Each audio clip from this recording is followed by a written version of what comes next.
പ്രിയപ്പെട്ടവരെ, ഇതിലേത് മരണം വരിക്കണം? ഇവിടെ ഒരുമിച്ച് കൂടിയ ഓരോ ആണും പറയുന്നു, ഓരോ പെണ്ണും പറയുന്നു, ദുഷ്ടമരണം എനിക്കുണ്ടാവരുത് എന്ന്. നല്ല മരണം എനിക്കുണ്ടാവണമെന്ന് എല്ലാവരും ആശിക്കുന്നു, ആഗ്രഹിക്കുന്നു. പക്ഷെ എന്ത് ചെയ്തു നമ്മൾ അതിനുവേണ്ടി? അതാണ് എന്റെ ചോദ്യം. ഇന്ന് രാത്രി മരിച്ചാൽ ഈ മരണം സുഗമമായൊരു മരണത്തിന് വേണ്ടി, സുന്ദരമായൊരു മരണത്തിന് വേണ്ടി, സ്വർഗീയ ലോകത്തേക്കുള്ള യാത്രയ്ക്ക് വേണ്ടി പ്രിയപ്പെട്ടവരെ നമ്മുടെ കയ്യിൽ എന്തുണ്ട്? സഹോദരിമാർ പ്രത്യേകം ശ്രദ്ധിച്ചോ. എന്തുണ്ട് നമ്മുടെ ജീവിതവുമായി ബന്ധപ്പെടുത്തിക്കൊണ്ട് മാത്രമാണ് ഏതാനും മിനിറ്റുകൾ എന്റെ സംസാരത്തെ ഞാൻ മുന്നോട്ട് കൊണ്ടുപോകുന്നത്. നിങ്ങളണിഞ്ഞ പർദ്ദയും, നിങ്ങളണിഞ്ഞ ചുരിദാറും, നിങ്ങളണിഞ്ഞ സാരിയും, നിങ്ങളണിഞ്ഞ വേഷവും ഇത് ഇസ്ലാമികമാണോ?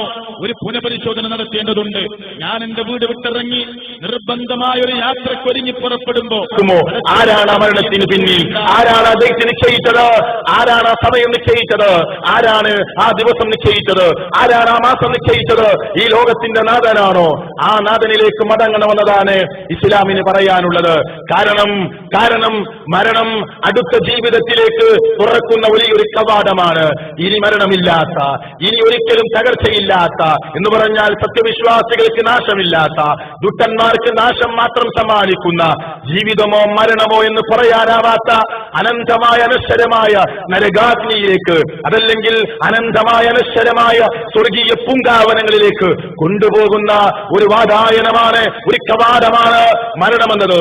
അതുകൊണ്ട് മുസ്ലിങ്ങൾ വിളിച്ചു പറയുന്നു, ആ മരണത്തോടുകൂടി ശാശ്വതമായ ഒന്നില്ലെങ്കിൽ ദുരിതത്തിന്റെ, അല്ലെങ്കിൽ ഏറ്റവും നല്ല ജീവിതത്തിന്റെ തുടക്കം കുറിക്കുകയാണ്. ഇതിനെ നിഷേധിക്കുമോ? ആരെങ്കിലും നിഷേധിക്കുമോ?